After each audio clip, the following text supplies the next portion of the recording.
हम सभी स्टूडेंट्स को गुड मॉर्निंग। और लेके आए हैं वापस हार्ट का अगला पार्ट। जो क्लासें अपनी कंटिन्यू हो रही है उसमें हार्ट के 2 पार्ट जो है वो अपलोडेड हो चुके हैं और कंटिन्यू आप क्लास लगा रहे हो।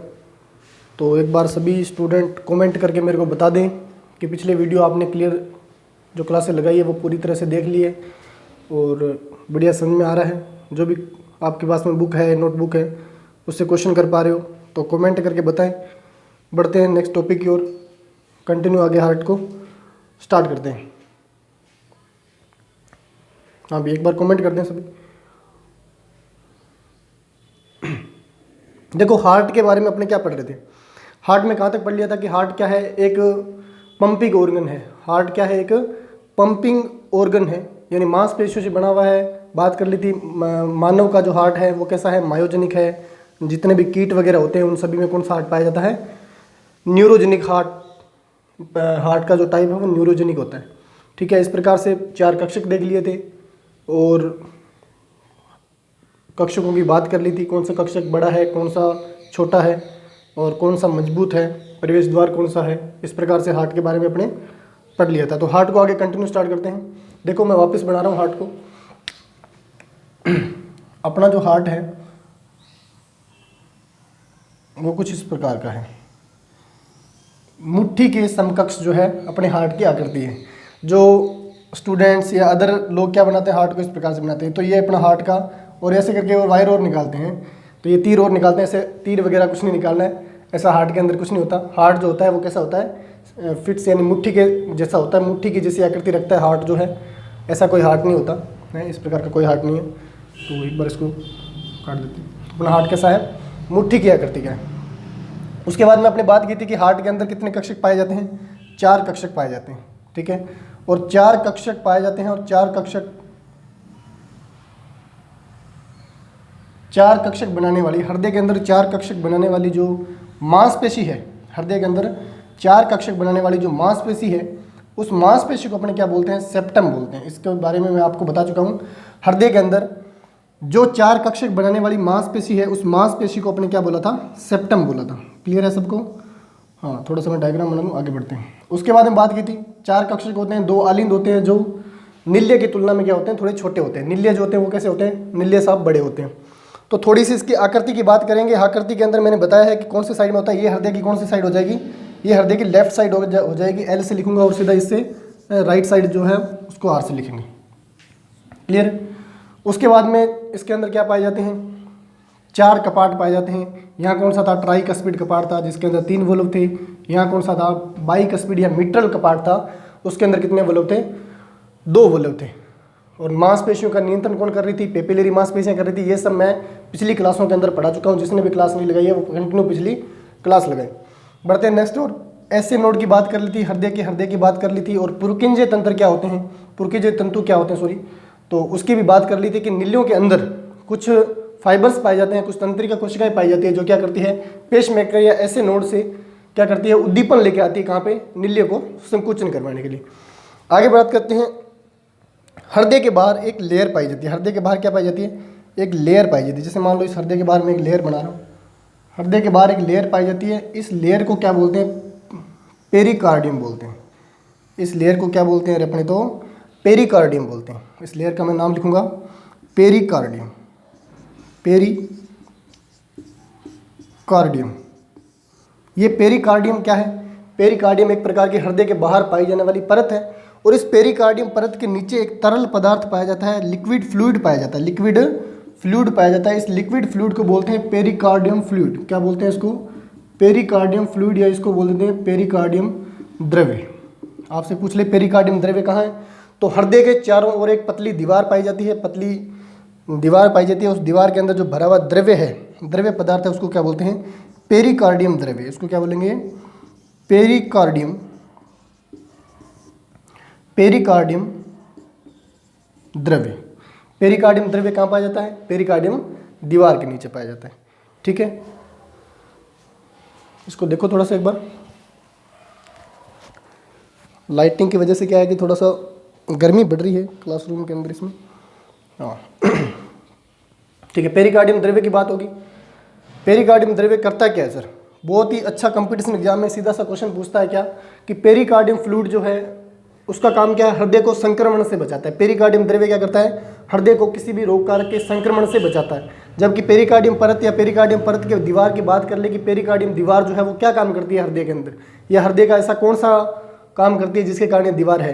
तो एक ही बात ध्यान में रखनी है, अपने को पता है कि चेस्ट के ऊपर, चेस्ट यानी छाती के ऊपर, आप लोगों ने सुना है कि छाती के ऊपर किसी के जोर से नहीं मारनी चाहिए। क्यों नहीं मारनी चाहिए, क्योंकि अगर अपने छाती के ऊपर किसी के जोर से लगा दें, लगाने पे क्या होगा कि पसलियां इसलिए बनाई, देखो छाती यानी सीने के ऊपर इस साइड में पसलियां ज़्यादा क्यों बनाई हुई है, प्रकृति ने ऐसा सिस्टम सेट किया है कि यहाँ पे नाजुक अंग पाए जाते हैं। जैसे मैं बात करूँ, लीवर हो गया, हार्ट हो गया और फेफड़े हो गए, ये बिल्कुल ही नाजुक अंग होते हैं। इनके ऊपर किसी भी प्रकार की अगर आघात किया जाए या इस पर चोट की जाए तो ये क्या हो जाएंगे, ये बेचारे टूट जाएंगे। ये क्या हो जाएंगे रे, ये टूट जाएंगे। हार्ट जो है वो, दिल जो है वो क्या हो जाएगा, टूट जाएगा। तो इस प्रकार से दिल टूटता है। दिल टूटने के बाद में तो कुछ नहीं बचता मनुष्य के अंदर।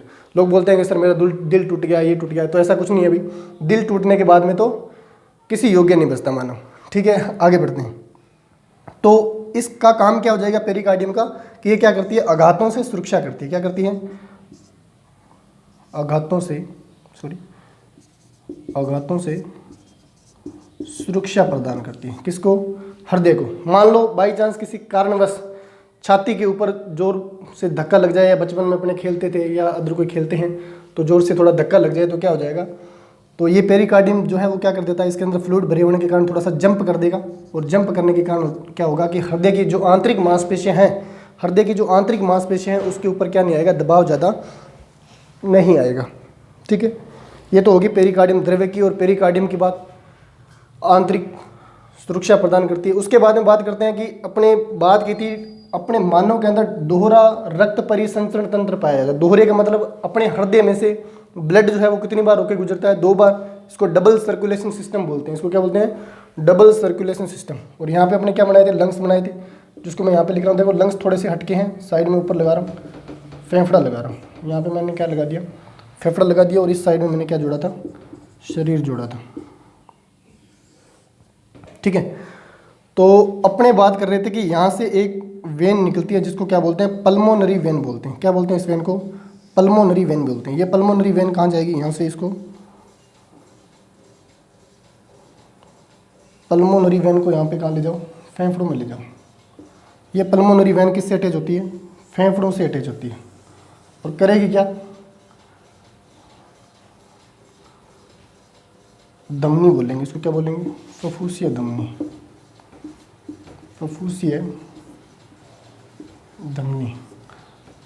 पल्मोनरी आर्टरी बोलेंगे इसको, क्या बोलेंगे, पल्मोनरी आर्टरी, पल्मोनरी आर्टरी। ठीक है, इसकी कंडीशन क्या होगी कि इसके अंदर जितना भी ब्लड आएगा वो कैसा होगा, डीऑक्सीजनेटेड ब्लड होगा।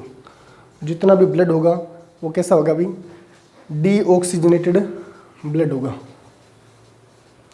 ठीक है, आपसे क्वेश्चन क्या पूछेगा एग्जामिनर, देखो धमनी के अंदर निम्न में से कौन सी धमनी है जिसके अंदर क्या होगा, डीऑक्सीजनेटेड ब्लड पाया जाता है पूर्ण रूप से। पूर्ण रूप से बात करें तो यानी पूरी तरह से उसके अंदर क्या मिलेगा, डीऑक्सीजनेटेड ब्लड मिलेगा, कार्बन डाइऑक्साइड जनित ब्लड मिलेगा, या आप बोल सकते हो अशुद्ध रक्त मिलेगा। इसमें क्या मिलेगा, अशुद्ध लिख रहा हूं मैं, इस वेन के अंदर क्या मिलेगा अपने को, अशुद्ध रक्त मिलेगा। ये एकमात्र ऐसी है जिसके अंदर क्या मिलेगा, पूर्ण रूप से अशुद्ध रक्त मिलेगा। देखो कहाँ से निकल रही है, आलिंद, आलिंद भी कौन सा, राइट आलिंद है। ये कौन सा आलिंद है, राइट आलिंद पूरी तरह से अशुद्ध ब्लड से भर जाएगा। उसके बाद में ब्लड किस में आएगा, ट्राइकस्पिड कपाट से राइट नील्य में आएगा। और राइट नील्य से जो वेन धमनी निकल रही है वो धमनी सीधी कहाँ जा रही है, फफूस में जा रही है। फेफड़े को हिंदी में क्या बोलते हैं, फफूस या फेफड़ा बोलते हैं। तो इसको क्या बोल दिया, पल्मोनरी आर्टरी बोल दिया। और पल्मोनरी आर्टरी जो है वो क्या करती है, अशुद्ध रक्त को फेफड़ों में लेके जाती है। पल्मोनरी आर्टरी क्या करती है, अशुद्ध रक्त को फेफड़ों में लेके जाती है। अब फेफड़े के पास में ब्लड गया, फेफड़े के पास में जैसे ही ब्लड जाएगा तो फेफड़ा क्या करेगा, इस रक्त के अंदर क्या करेगा, श्वसन के माध्यम से जो अपने ऑक्सीजन ले रहे हैं, अरे नाक के माध्यम से, नाक से या नासा छिद्र से जो ऑक्सीजन ले रहे हैं उस ऑक्सीजन को फेफड़ा क्या करेगा, ब्लड में मिश्रित कर देगा। और वहाँ से क्या निकाल लेगा, CO2 निकाल लेगा। वहाँ से क्या निकाल लेगा, CO2 श्वसन के माध्यम से शरीर से बाहर हो जाएगी और इन किसको कर देगा, ऑक्सीजन को कर देगा। अब ब्लड कैसा हो गया, शुद्ध हो गया। अब ब्लड कैसा हो गया? शुद्ध हो गया, यानी ऑक्सीजन के आधार पर वो शुद्ध हो गया। अब क्या होगी? यहाँ से एक वेन निकलेगी जिसको अपने क्या बोलेंगे? शिरा बोलेंगे। वेन को क्या बोलेंगे? शिरा। यहाँ से एक वेन निकलेगी और वो क्या करेगी?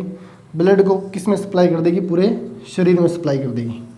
यानी पूर्ण रूप से शुद्ध रक्त जो होता है वो कौन सी वेसल्स के अंदर पाया जाता है? कौन सी रक्त नलिका के अंदर पाया जाता है? तो आपको ध्यान में रखना है कौन सी हो जाएगी ये हो जाएगी पल्मोनरी वेन। ये कौन सी हो जाएगी? Pulmonary vein. इसको पल्मोनरी वेन बोलेंगे, पल्मोनरी वेन बोल देंगे इसको, ठीक है। फफूसीय सिरा बोलेंगे। क्या बोलेंगे? फफूसीय, हिंदी में बोल देंगे शिरा। इसके अंदर पूर्ण रूप से क्या रहेगा? शुद्ध रक्त रहेगा। इसके अंदर पूर्ण रूप से क्या रहेगा? शुद्ध रक्त। पूर्ण रूप से अशुद्ध रक्त किस में पाया जाता है? कमेंट करके बताएं। पूर्ण रूप से अशुद्ध रक्त तो पाया जाता है पल्मोनरी आर्टरी के अंदर, और पूर्ण रूप से शुद्ध रक्त जो पाया जाता है किसके अंदर? वो पाया जाता है पल्मोनरी वेन के अंदर, जिसको अपने क्या बोलते हैं? फफूसीय सिरा बोलते हैं। इन दोनों का विशेष तौर पे ध्यान रखना। एग्जाम के अंदर एग्जामिनर जो है वो यहाँ से क्वेश्चन ज़्यादा उठाता है कि कौन सी रक्त नलिका के अंदर जो होता है पूर्ण रूप से शुद्ध और अशुद्ध रक्त पाया जाता है। तो पूर्ण रूप से अशुद्ध तो है पल्मोनरी आर्टरी के अंदर, और पूर्ण रूप से शुद्ध जो है वो कैसा है? पल्मोनरी वेन के अंदर।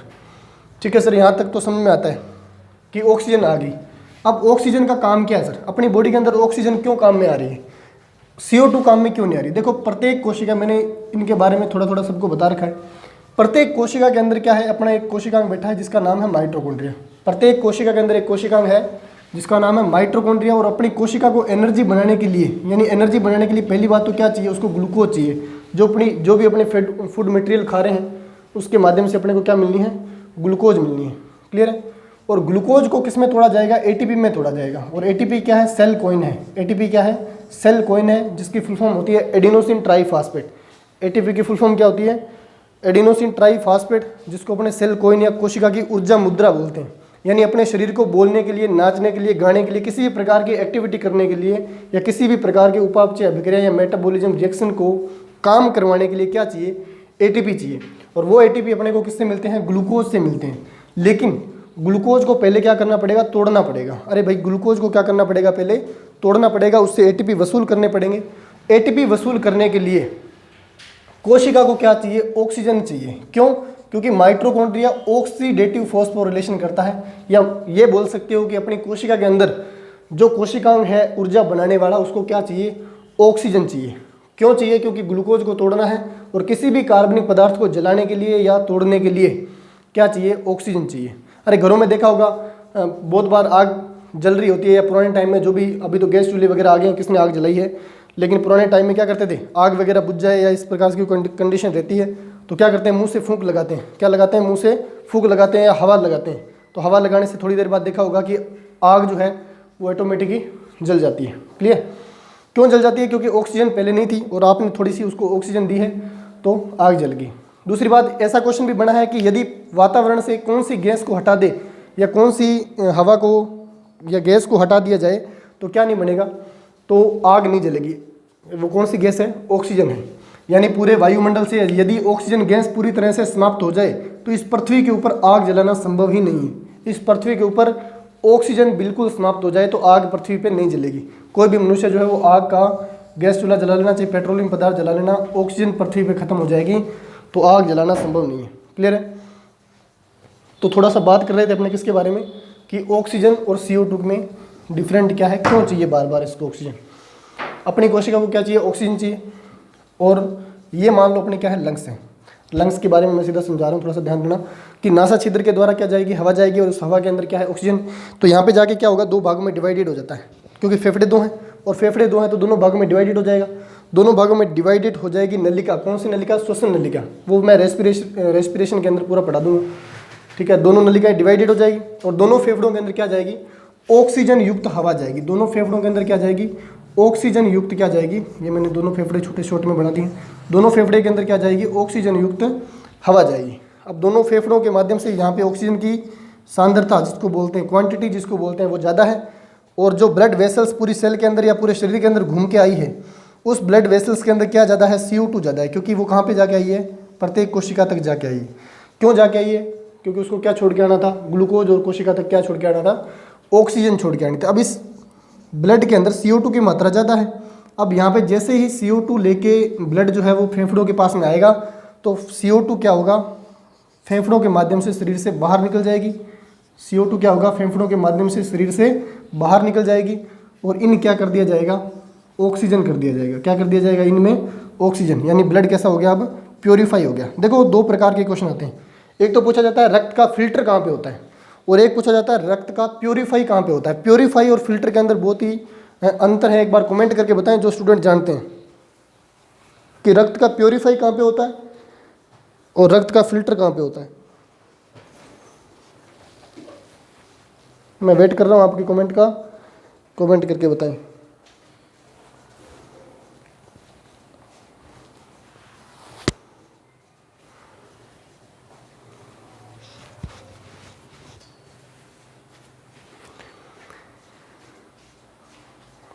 ठीक है, अभी अच्छी बात है, कहीं को पता है कहीं को नहीं पता, कोई बात नहीं, नहीं पता है इसलिए तो क्लास लगा रहे हैं सर।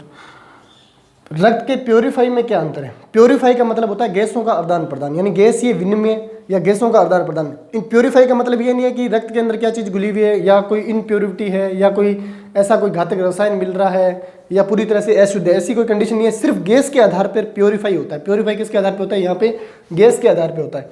यानी रक्त तो वो भी शुद्ध है जिसके अंदर कार्बन डाइऑक्साइड है, और रक्त वो भी शुद्ध है जिसके अंदर क्या है, ऑक्सीजन है, लेकिन वो गैसीय विनिमय के अकॉर्डिंग या अपने शुद्धता के अकॉर्डिंग शुद्ध नहीं है, क्योंकि कार्बन डाइऑक्साइड अपने काम में नहीं आती। क्योंकि कार्बन डाइऑक्साइड तो कहाँ से निकल रही है, इस ग्लूकोज को तोड़ते वक्त निकल रही है। देखो ग्लूकोज का सूत्र क्या होता है, C6H12 और O6 होता है। ग्लूकोज का सूत्र क्या होता है, C6H12 और O6। इस ग्लूकोज को किस में बदलना है, ATP में बदलना है। ग्लूकोज को ATP में बदलने के लिए अपने को क्या चाहिए, ऑक्सीजन चाहिए। अरे ग्लूकोज को ATP में बदलने के लिए अपने को क्या चाहिए, ऑक्सीजन चाहिए। जब ऑक्सीजन मिलेगी ग्लूकोज को तो कोशिका क्या करेगी, इस ऑक्सीजन के माध्यम से ग्लूकोज को किस में कन्वर्ट करेगी, ATP में कन्वर्ट करेगी। किस में कन्वर्ट करेगी, ATP। प्लस में क्या निकलेगा, प्लस में H2O में निकलेगा, जल भी निकलेगा, प्लस में क्या निकलेगा, CO2 कार्बन डाइऑक्साइड गैस निकलेगी। ये प्रोसेस रहता है ATP बनाने का। तो सर क्या ATP तो काम में आ जाएगा जो कोशिका खुद रख लेगी, जल भी काम में आ जाएगा जो कोशिका स्वयं रख लेगी, लेकिन काम में क्या नहीं आएगा, CO2 नहीं आएगा। इसलिए CO2 को किस में डाला जाता है, ब्लड में डाला जाता है, और ब्लड के माध्यम से CO2 को कहाँ भेजा जाएगा, फेफड़े में भेजा जाएगा। अब फेफड़े क्या करते हैं, हवा के माध्यम से इस CO2 को बाहर निकाल देंगे।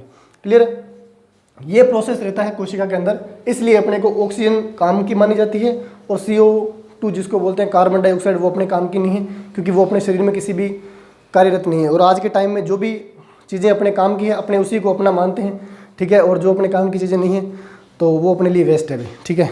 जो अपने काम का नहीं है वो अपने लिए वेस्ट है, ठीक है। तो ये कंडीशन रहती है। तो सर क्या समझे, ऑक्सीजन ज़्यादा जरूरी होगी, ठीक है सर। ऑक्सीजन का ग्लूकोज को तोड़ने के लिए ज़्यादा जरूरी है। एक बार इसका थोड़ा सा स्क्रीनशॉट ले लो, और कोई नोट कर रहा है तो वो थोड़ा सा नोट कर लो, आगे बढ़ते हैं।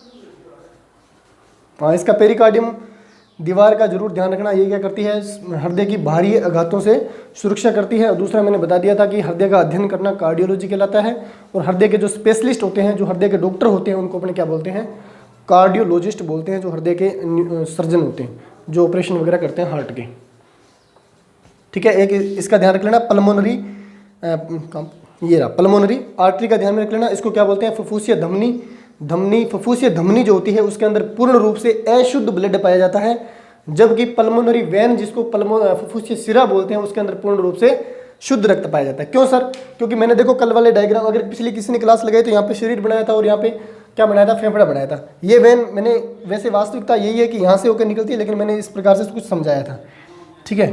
अगर आपको थोड़ा स्पष्ट नज़र नहीं आ रहा है तो मैं इसको थोड़ा हटा के डायग्राम बना देता हूँ दोबारा,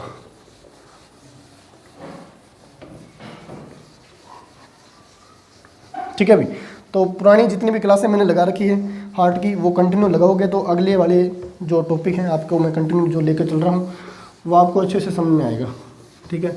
तो बीच में क्लास अटेंड करोगे तो थोड़ा सा समझने में प्रॉब्लम हो सकती है, इसलिए पुराने वाले जो पढ़ा रखा है टॉपिक पुराना उसको कंटिन्यू रखो, समझने में आपको आसानी रहेगी, ठीक है। थोड़ा सा मैं वापस समझा देता हूँ इसको, जो आपको समझ नहीं आ रहा। इस अब की बार मैं क्या कर रहा हूँ, हार्ट को इस प्रकार से डिब्बे जैसा बना रहे हैं, क्योंकि अपने को क्या चाहिए, 4 कक्षक चाहिए और आपको सिर्फ इसमें से समझना है। ठीक है, ये अपने 2 आलिंद हो जाएंगे, ये दोनों क्या हो जाएंगे, मैं इकट्ठा लिख रहा हूँ, ये दोनों क्या हो जाएंगे, आलिंद हो जाएंगे, ये दोनों क्या हो जाएंगे, ये नीले हो जाएंगे। ठीक है, नीले हो जाएंगे, लगा दो मात्रा, कोई बात नहीं। यहाँ पे अपने क्या बनाया था, शरीर बनाया था। ठीक है, और यहाँ पे क्या है, यहाँ से हर एक कंपटीशन एग्जाम के अंदर क्वेश्चन अगर बनना होता है तो वो यहाँ से क्वेश्चन उठा ही लेता है। ठीक है, यहाँ से क्वेश्चन 100% निकलता है। ठीक है, तो ज़रूर थोड़ा सा इसके बारे में ध्यान रखें और बढ़ते हैं। देखो ब्लड कहाँ से चलता है, शरीर से चलता है, ये आप लोगों को पता है क्योंकि आप लोगों ने पुरानी क्लास लगाई है और आपको पता है। ठीक है, तो ब्लड कैसे चलेगा, शरीर से होता हुआ चलेगा और हृदय का प्रवेश द्वार क्या आ जाएगा, राइट है ना, ये राइट साइड है और ये कौन सी साइड है, लेफ्ट साइड है। ठीक है, तो राइट, ये राइट आलिंद हो जाएगा बायां आलिंद, और वो कौन सा हो जाएगा, दायां हो जाएगा। तो यहाँ पे ट्रिपल कपाट से होकर गुजरेगा, यहाँ से जो वेन निकलती है वो कहाँ जाएगी, वो सीधा फेफड़ों में जाएगी, क्योंकि प्योरीफाई करना है ना ब्लड को, ऑक्सीजनेटेड बनाना है, तो वो कहाँ जाएगी, वेन में। अब वो वेन कहाँ जाएगी, फेफड़ों में जाएगी, और फेफड़ा क्या करेगा, प्योरीफाई करेगा और क्या करेगा, ब्लड को किस में वापस ट्रांसफ़र कर देगा, हृदय में। हृदय से यहाँ पे बाइकस्पिड कपाट लगे हुए हैं और यहाँ से सीधा क्या आ जाएगा, शरीर के अंदर आ जाएगा। देखो ये प्रोसेस रहता है। ठीक है, हाँ ये प्रोसेस रहता है अभी। हाँ, अब अशुद्ध की और शुद्ध की बात कर रहे थे कि कौन सी वेन के अंदर शुद्ध है और कौन सी वेन के अंदर अशुद्ध है। तो देखो ये वेन जो है ये क्या लेके जा रही है, देखो ये शरीर से ब्लड चला, शरीर से ब्लड चला और ब्लड सीधा कहाँ जाएगा, आलिंद के अंदर जाएगा। कौन से आलिंद के अंदर, बाएं आलिंद के अंदर, राइट आलिंद के अंदर। राइट आलिंद के अंदर जैसे जाएगा, इसके अंदर क्या आएगा, CO2 वाला ब्लड आएगा। इसके अंदर भी कैसा आएगा, ओनली फॉर CO2 वाला ब्लड आएगा। CO2 वाला ब्लड आ रहा है तो इस वेन के अंदर, जो वेन फेफड़ों की ओर जा रही है, जो वेन फेफड़ों की ओर जा रही है, उस वेन के अंदर भी ब्लड कैसा होगा, CO2 वाला होगा। हमेशा ध्यान में रखना, इस वेन के अंदर भी, इस रक्त नलिका के अंदर भी ब्लड कैसा होगा, CO2 वाला होगा। और इसको अपने क्या बोलते हैं, फफूस, फफूस बोलते हैं हिंदी में फेफड़े को, और इसी को लंग्स को पल्मोनरी बोलते हैं। तो इसको क्या बोल देंगे, पल्मोनरी आर्टरी बोल देंगे। ठीक है, पल्मोनरी आर्टरी बोल देंगे। ठीक है, इसको क्या बोल देंगे, फफूसीय धमनी, फफूसीय धमनी बोल देंगे।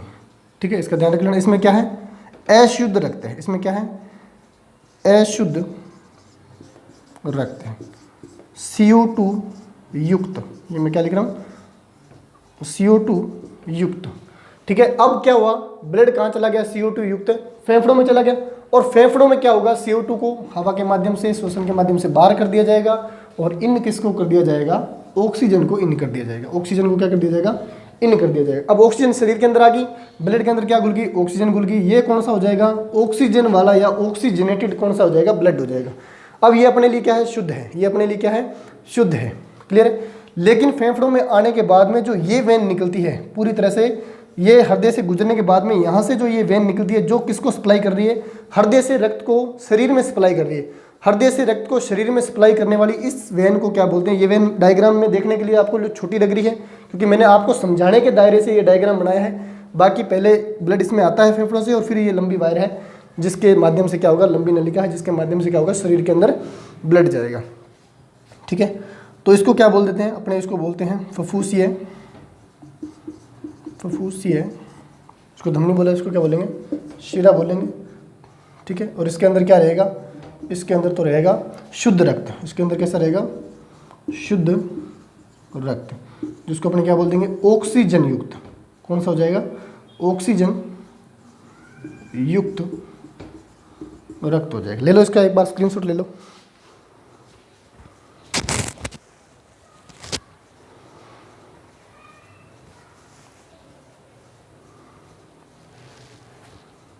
ले लो स्क्रीनशॉट ले लो।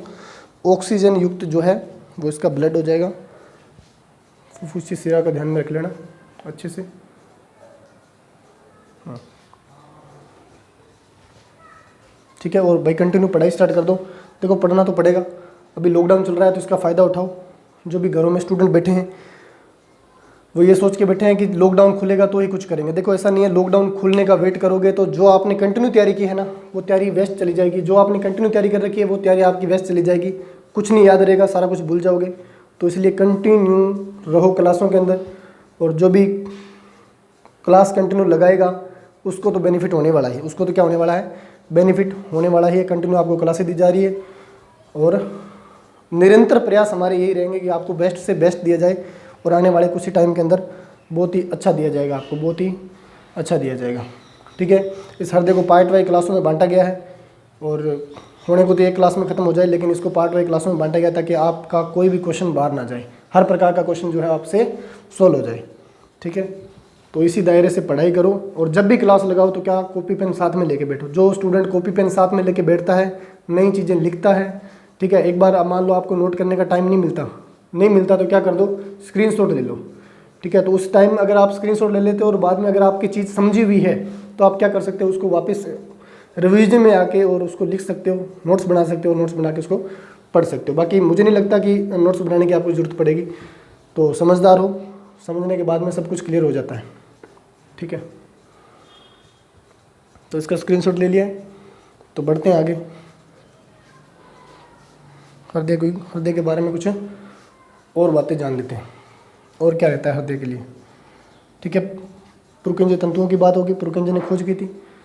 और ऐसे नोड और पेसमेकर का खास तौर पे ध्यान रखना कि पेसमेकर क्या है, पेसमेकर हृदय का हृदय है। पेसमेकर क्या है, हृदय का हृदय। हृदय को काम करने के लिए देखो, हृदय एक ईमानदार ऑर्गन मान लो, अरे हृदय को क्या मान लो, एक प्रकार का ईमानदार ऑर्गन मान लो। देखो ब्लड से पूरी तरह से भरा रहता है, 24 घंटे क्या रहता है, ब्लड से पूरी तरह से भरा रहता है। ब्लड से भरा रहने के बावजूद भी ये क्या नहीं करता, गद्दारी नहीं करता। ये हृदय जो है वो क्या नहीं करता, बड़ा ही सेंसिटिव कोशिकांग है। ये तो क्या है, बड़ा ही सेंसिटिव कोशिकांग है और ब्लड से भरे होने के बाद में भी किसी प्रकार की गद्दारी नहीं है। ब्लड से नहीं चलता बल्कि किससे चलता है, ये तो अपनी खुद की इलेक्ट्रिसिटी से चलता है। मैंने समझाया होगा, यहाँ पे एक मांसपेशी जनित गांठ पाई जाती है जिसको एसए नोड या हृदय का हृदय या पेसमेकर बोलते हैं, साइनोएट्रियल नोड। ये एवी नोड को ट्रांसफर करता है, ये किसको करता है, एवी नोड को ट्रांसफर करता है और एवी नोड आगे हिजोब बंडल में ट्रांसफर करता है और हिजोब बंडल आगे बारीक बारीक तंतुओं में बटे होते हैं, उनको क्या बोल दिया, पुरकिंजे तंतु बोल दिया। क्यों सर, इसको एनर्जी क्यों, क्योंकि नील्य दोनों क्या करते हैं, ये नील्य फेफड़ों में पंप कर रहा है और ये नील्य शरीर में पंप कर रहा है, तो दोनों को इलेक्ट्रिसिटी की आवश्यकता ज़्यादा पड़ती है। इस प्रकार से देखो, ब्लड होने के बावजूद भी ब्लड का उपयोग नहीं कर रहा, किसका उपयोग कर रहा है, खुद की इलेक्ट्रिसिटी का उपयोग कर रहा है, खुद की ऊर्जा का उपयोग कर रहा है, बना रहा है खुद और खुद धड़क रहा है। जिस दिन इसने धड़कना बंद कर दिया उस दिन मनुष्य की क्या है, छुट्टी है। ये सारी फेक बातें हैं कि सब दिल टूट गया, फलाना हो गया, ढिंगड़ा हो गया, तो ऐसा कुछ नहीं है भाई। ठीक है, जिस दिन दिल टूट जाएगा उस दिन समझ से बाहर हो जाएगी कहानी, सोचने का भी मौका नहीं मिलेगा कि क्या हुआ है। और आप जो लोग ये बोल देते हैं बहुत ही आसानी से, तो उनको तो पता ही नहीं चलेगा, बोलने का मौका भी नहीं मिलेगा कि क्या हुआ है। तो सिर्फ पढ़ाई पे कंसंट्रेट रखो और कंटिन्यू क्लासों में बने रहो। एक चीज़ थोड़ी सी और जान लो, जो भी हृदय धड़कन है वो किसकी वजह से हो रही है। देखो आपने नोट किया होगा कि हृदय सीने पे कभी हाथ रख के या साइड में कभी नोट किया होगा कि टिप टिप टिप टिप की आवाज़ आ रही है। क्यों आ रही है ये आवाज़, देखो नील्य के अंदर जैसे ही ब्लड आता है तो नील्य क्या होगा, जैसे ही 70% भर जाएगा, पूरा नहीं भरता है बेटा, ध्यान रखना। क्या ध्यान रखोगे, कभी भी कोई भी जो है इसका कक्षक है वो पूरी तरह से नहीं भरता, 70% भरता है तो ये क्या कर देता है, संकुचित हो जाता है। जैसे मैं बात करूँ, हृदय की आकृति कैसी है, मुट्ठी के समान है। देखो मुट्ठी के समान हृदय की आकृति। अब मुट्ठी के समान हृदय की आकृति है तो ये वाला कक्षक देखो, ये वाला कक्षक जो है वो क्या है, अलिंद है, ये भी अलिंद है। ये कक्षक जैसे 70% भर जाएगा तो जैसे मान लो मुट्ठी की हृदय की आकृति 2 उंगली, जैसे मान लो ये भर जाएगा तो ये पूरी तरह से ऊपर हो जाएगा, ऊपर हो जाएगा। अब ये क्या करेगा, भरने के बाद में संकुचित करेगा। संकुचित का मतलब हो गया ये डायलेस हो गया, संकुचित होगा। संकुचित होते ही क्या होगा, संकुचित होगा तो इस तीनों वॉल्व के ऊपर क्या होगा, दबाव बढ़ेगा। ये कपाट कब खुलते हैं, जब ऊपर की ओर से दाब बढ़ता है। अब दाब बढ़ेगा, जैसे मान लो मुट्ठी की दोनों उंगलियां मैंने ऊपर इसलिए उठाई है ताकि एक ऊपर वाला कोशिका, ऊपर वाला जो कक्षक है वही एक्टिवेट हुआ है। तो ये जैसे दाब बढ़ेगा और संकुचित होगा तो दाब बढ़ेगा, और दाब बढ़ने से क्या होगा, तीनों वॉल्व जो है वो खुल जाएंगे, तीनों कपाट जो है वो खुल जाएंगे। खुलने के बाद में क्या होगा, ब्लड किसे आ जाएगा, ब्लड आ जाएगा नील्य के अंदर। अब नील्य भर गया, नील्य भी क्या करेगा, संकुचित होगा। अब नील्य जब संकुचित होगा, नील्य जब क्या होगा, भर जाएगा। ये तो पहले संकुचित हुआ, कौन सा, अलिंद, अलिंद पहले संकुचित हुआ तो नील्य में ब्लड चला गया। अब नील्य ऊपर की ओर उठ रहा है, नील्य के अंदर ब्लड जा रहा है तो ऊपर की ओर उठेगा। अब नील्य ऊपर की ओर उठ रहा है तो अलिंद क्या होगा, धीरे धीरे अपनी स्थिरता जिसको बोलते हैं वो स्थिरता के अंदर आएगा, वापस नॉर्मल हो जाएगा, वापस नॉर्मल हो जाएगा, वापस नॉर्मल होगा। अब नॉर्मल होने के दौरान जो अचानक से नॉर्मल होता है तो इसकी दौरान जो पंपिंग होती है, जो बीट उत्पन्न होती है वो कैसे होती है, नील्यों के संकुचन करने से बीट उत्पन्न होती है। अब ये नील्य क्या करेगा, 70% जैसे ये भर जाएगा, ब्लड नीचे आया तो ये क्या करेगा, यहाँ पे भी मैंने बताया था वॉल्व लगे होते हैं जिसको अर्धचंद्राकार वॉल्व बोलते हैं, सेमिल्यूनोन वॉल्व बोलते हैं। ये क्या करेगा, जैसे संकुचित करेगा तो यहाँ से भी बीट उत्पन्न होगी। ये अचानक से दोनों उंगलियों, जैसे मैं बात करूँ पहले वाली ऊपर वाली उठाई थी, अब नीचे वाली उठा लो तो ये वापस संकुचित होगा तो क्या होगा, यहाँ से बीट निकलती है। तो वो बीट जो है वो धक धक की, वो आप लोगों को स्टेथोस्कोप से या अदर ECG से जो अपने को किस में दिखाई देती है, टिप टिप की आवाज़ में सुनाई देती है, जो अपने को ऐसे लगता है कि अपना हृदय जो है वो कैसे धड़क रहा है, धक धक की आवाज़ कर रहा है। इस प्रकार से होती है ये, ठीक है। और ECG के अंदर जो दिखाया जाता है, ECG क्या है, ECG हृदय की कार्डियोग्राफी मशीन है। वो ECG क्या है, हृदय की बीट को नापती है, जो इस प्रकार से चलती है ना, अरे देखा होगा इस प्रकार से चलती है। आजकल तो स्टेटस भी खूब लगा रहे हैं लोग इसके, इस प्रकार से चलती है। इसको क्या बोलते हैं, ECG, ठीक है। तो ECG मशीन भी क्या नापती है, हृदय की नीलियों की और आलिंदों की दर को नापती है। इसलिए ये रेशो ऊपर नीचे रहता है। जब तक लाइफ का भी यही सिस्टम है, जब तक जिंदगी में भी ऊपर नीचे उतार चढ़ाव चलता रहेगा, तब तक जिंदगी का जीने का मकसद है। और जिस दिन ये बीट टप टप करना बंद होगी और ये बिल्कुल एक सीधी लाइन में होगी, एक रेखा में होगी, आप लोगों ने देखा होगा कि ये जब ऊपर नीचे हो रही है तो क्या है, जीवित है, एक्टिव है सब कुछ। और जिस दिन ये पूरी रेखा जो है वो पूरी लाइन में होगी, उस दिन फिनिश है, सारा काम क्या हो जाएगा, फिनिश है, बंदा जो टपक जाएगा। अभी बंदा तो क्या हो जाएगा, टपक जाएगा। तो ECG क्या करती है, उतार चढ़ाव करवाती है। वो आपको मैं पूरा समझाऊंगा। उतार चढ़ाव ये ऊपर नीचे होती है तो क्यों होती है, ये आलिंदों और नीलियों की क्या करती है, कार्डियोग्राफी करती है, स्कैनिंग करती है उसका, क्या उसका दायरा जो है वो रह रहा है। और मैंने बता दिया कि ये कंडीशन किसकी है, लाइफ की है। ऊपर नीचे उतार चढ़ाव होते रहते हैं, किसी बात की टेंशन नहीं लेनी, ओनली फॉर पढ़ाई पे कॉन्सेंट्रेट करना है और पढ़ाई करनी है, ठीक है। जिस दिन आपकी भी रेखा सीधी होगी, ज़िंदगी में उतार चढ़ाव आना बंद हो गए, उस दिन आपकी भी और अपनी भी क्या है, लाइफ समाप्त है। और जब तक बंदा बोल रहा है किसी के कांटेक्ट में, तब तक जानकारी है, उसके बाद में कोई याद नहीं रखता। तो कंटिन्यू पढ़ाई करें। आज के लिए इतना ही, और नेक्स्ट क्लास में मिलते हैं अपने। तो थैंक यू भी सबको। क्लास लगाना और कमेंट करके ज़रूर बताना। क्लास को जितना ज़्यादा उसके शेयर करें और लाइक करें, और बताएं कि क्या कमी रह रही है, वो ज़रूर पूरी की जाएगी आप लोगों के लिए। थैंक यू भी सबको।